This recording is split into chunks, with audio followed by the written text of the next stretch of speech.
সুপ্রিয় শিক্ষার্থীরা, আশা করি সকলে ভালো আছো। আজকে যে টপিকস নিয়ে আলোচনা করছি সেটা হচ্ছে খুব একটা গুরুত্বপূর্ণ এবং মজার বিষয়। সেটা হচ্ছে উৎপাদকে বিশ্লেষণ। আমরা কিভাবে শিখব এবং ক্যালকুলেটর ডিভাইসের মাধ্যমে। তোমরা অবশ্যই জানতে পারবে। তোমাদের কাছে রিকোয়েস্ট সম্পূর্ণ দেখার জন্য, কারণ আমাদের ক্যালকুলেটরের মাধ্যমে ব্যবহার বা শেখা আমাদের জন্য খুবই ভালো।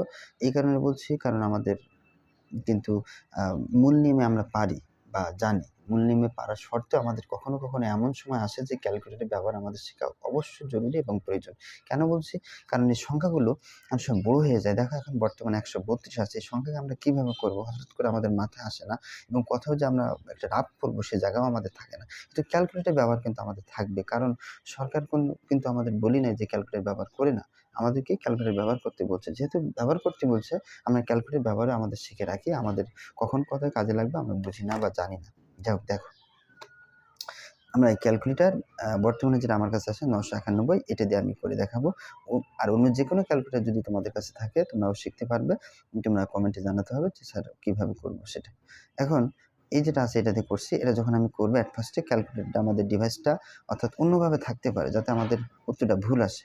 হ্যাঁ, অর্থাৎ আমি সেটা না করে আমি শুরুতেই ক্যালকুলেটর তোমার কাছে যখন তুমি হাতে পাবা, যখন যে কাজটা করবা, এখান থেকে যেটা শিফট টিপ দিবে আগে। শিফট দিয়ে এখানে 9 আছে, দেখো একটা সংখ্যা 9 টিপ দিবে। দিলে আমাদের এখানে একটা আসবে, দেখো ওয়াল এবং 3, ওয়ালের সামনে লেখা 3। দেখো 3-এ টিপ দেবো একবার। 3-এ দেখো একবার টিপ দিচ্ছি, আর সমান চিহ্ন টিপ দেবো দুবার। দিলে আমাদের ওকে হয়ে গেছে, রিসেট ওয়াল হয়ে গেছে আর কি। আচ্ছা, ওকে। এখন আমরা মূল নিয়মে আমরা চলে যাব। আমরা মড সেটআপ যার পরে এখানে দেখো অনেকগুলো ফিচার দেওয়া আছে। আমরা ইকুয়েন আসবো। ইকুয়েন এর পরিপূর্ণ নাম হচ্ছে ইকুয়েশন। হ্যাঁ, এই ইকুয়েন আমরা সংক্ষেপে যদি আমরা যাই, ইকুয়েন যেটা আছে 5 যেটা আছে, হ্যাঁ, তাহলে আমরা 5 নাম্বার যেটা আমরা যাব 5, এই যে 5 লিখলাম।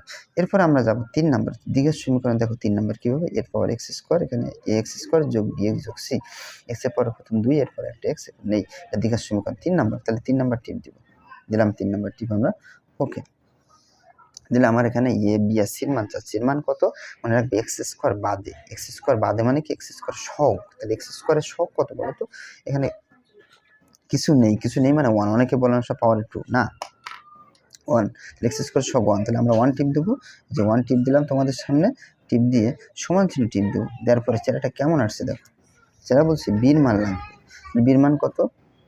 -23। এই মাইনাসকে কিন্তু অবশ্যই ধরতে হবে, প্লাস না দিলে সমস্যা নেই।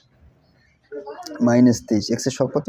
-23। লেখো -23 মাইনাস, মাইনাস চিহ্ন দিলাম 23।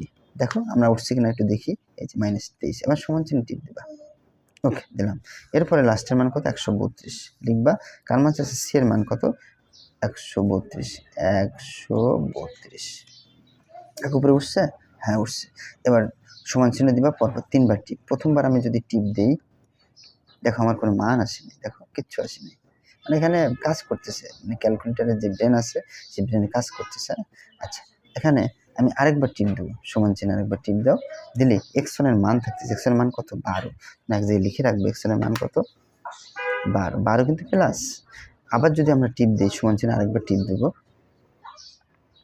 একবার টিপ দিই, তাহলে এক্স2 মান আছে। এক্স2 মান কত বলো তো? এক্স2 মান কত দেখে বল? 11। আমরা এখানে কি লিখবো? 11। বন্ধুরা, দুইটা মান আসছে, একটা 12, একটা 11। এখন তোমাদের আমি যেটা করতে বলছিলাম, সাথে সাথে তোমরা কাজ করবে, যে মানটা আসছে চিহ্ন পরিবর্তন করবে। এখানে প্লাস আছে, তাহলে -12 দিবা। আর কি দেবে? এখানে +11 -11 দিয়ে নেবা। তোমাদের সুবিধার জন্য একটু পরে কাজ করবে। এখন নিয়ম হচ্ছে, প্রথম যে মানটা আছে লিখবা, প্রথম পদ লিখবা আর কি, এক্স স্কোয়ার। ওদের 1 সামনে দেওয়া লাগে না। 132 লাস্টের যে মানটা সেটাও লিখবা। এখন এখানে আছে কি? একটা 12 আর একটা 11। তাহলে কি আছে? -12 না, এখানে লিখবা -12 আর কি লিখবা? -11। এই মাঝখানে এখানে এক্স আছে, এখানে এক্স দিবা, এখানে এক্স দিবা। এবার এই মানটা এই মানটা তুলে করো, একই হয়ে গেছে। দেখো এটা একই কথা, 132 মিলে গেছে। -23 তোমরা যদি ক্যালকুলেটর করো, -12 আর -11 তাও 23।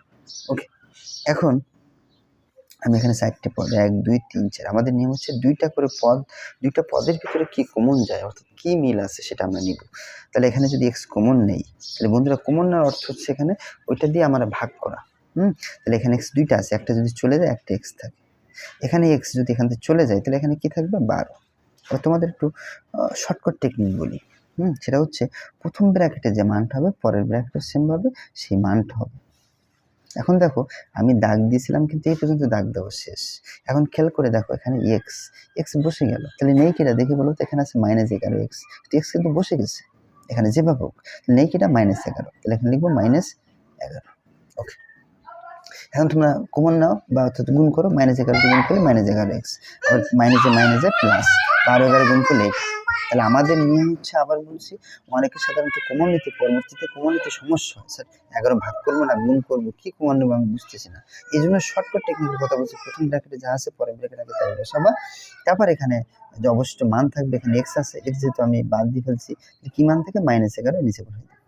ওকে, এটা আমি গোল দেইনি, তাই না? মানটা বসাবো, তাহলে সহজ, এবার গুণ করে দিলে একই কথা। এখন আমার নিয়ম হচ্ছে এই দুইটা মান আছে, আমরা একটা মান একটা কমন নিই, একটা মান যদি লিখি, অবশ্য দাগ নেই কার ভিতরে, দেখো তো এক্স এর ভিতরে, আর দাগ নেই কার ভিতরে, -11। এই কিন্তু আমাদের অ্যান্সার।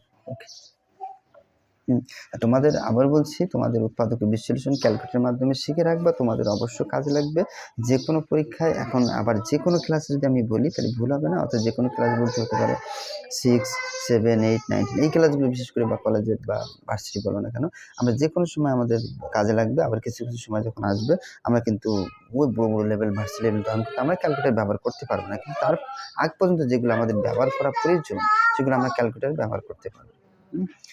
এই কিন্তু আমাদের ছিল আজকের, এই ছিল বন্ধুরা আজকের ভিডিওটা যদি বিন্দুমাত্র উপকার আসে কাজে লেগে একটা লাইক, কমেন্ট, শেয়ার করতে পারবেন, সাবস্ক্রাইব করবেন। ধন্যবাদ সকলকে, নেক্সট ভিডিওতে দেখা হবে।